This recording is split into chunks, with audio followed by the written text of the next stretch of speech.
नमस्कार दोस्तों आज मैं आपको ऐसे दिव्य स्थान के दर्शन कराने के लिए ले जा रही हूँ जहाँ 88,000 ऋषियों ने तपस्या करी थी। जी हाँ, हजारों साल पुरानी वो जगह जहाँ काल का पहिया थमा और सतयुग की शुरुआत हुई।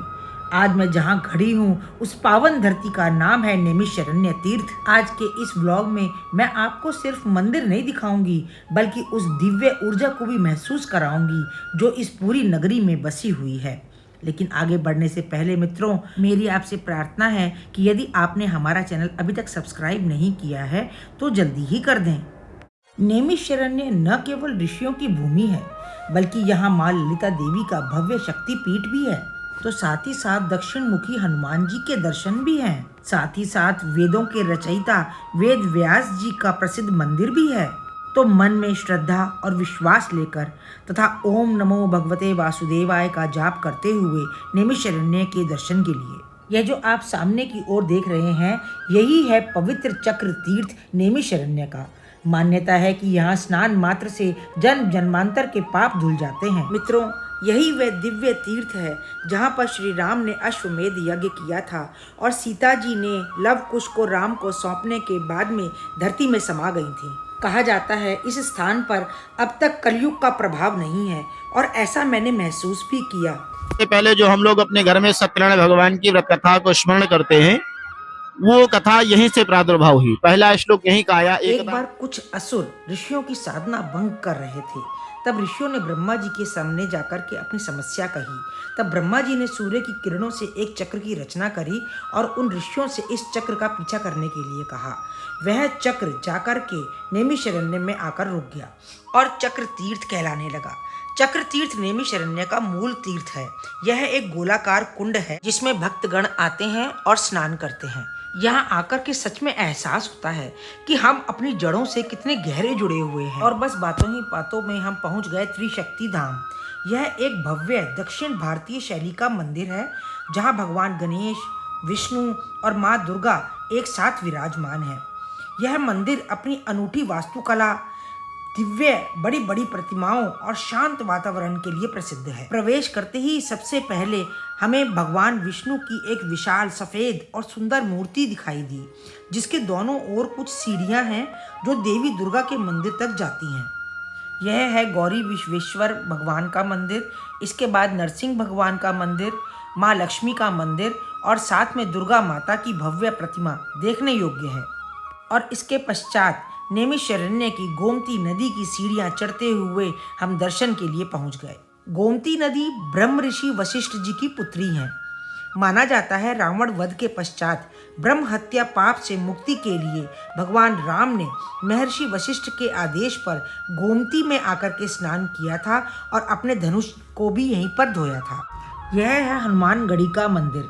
यहाँ पर 21 फीट लंबे दक्षिण मुखी हनुमान जी विराजित हैं। राम रावण युद्ध के समय जब अहिरावण राम और लक्ष्मण का अपहरण करके पाताल लोक ले गया था तब हनुमान जी पाताल लोक से उन्हें लेकर इसी स्थान से बाहर निकले थे। हनुमान मंदिर की इस प्रतिमा का देख कर के ही अंदाजा लगाया जा सकता है कि यह कितनी प्राचीन है।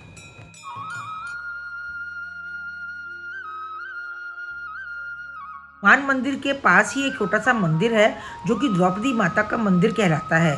इसके भीतर पांडवों एवं कृष्ण की विशाल छवियां हैं। मित्रों, तीर्थों के राजा कहे जाने वाले चक्र तीर्थ का आनंद लेने के लिए इस व्लॉग को अंत तक देखें। और शहर के शोरगुल से बहुत दूर नैमिष की गलियों से होते हुए हम पहुंच गए श्री राम जानकी मंदिर।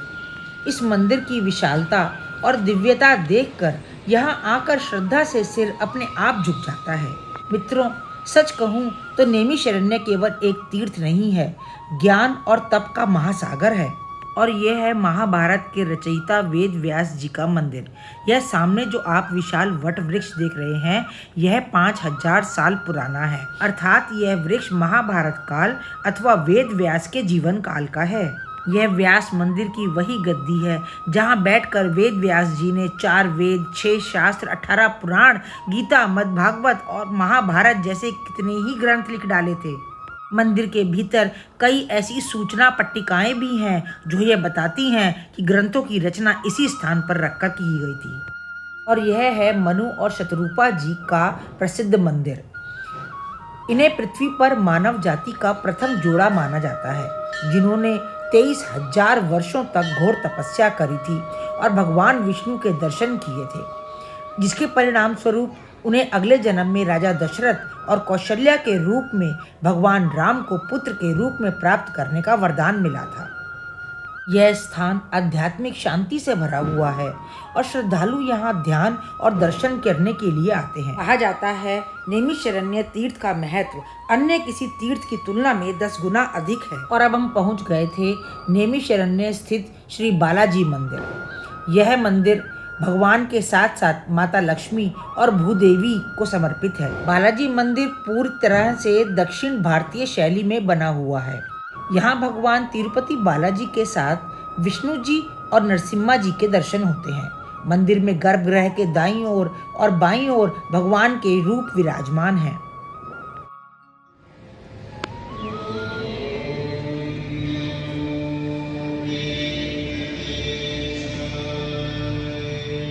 और अब हम पहुंच गए हैं श्री ललिता देवी मंदिर के दर्शन करने के लिए। यह एक शक्ति पीठ है।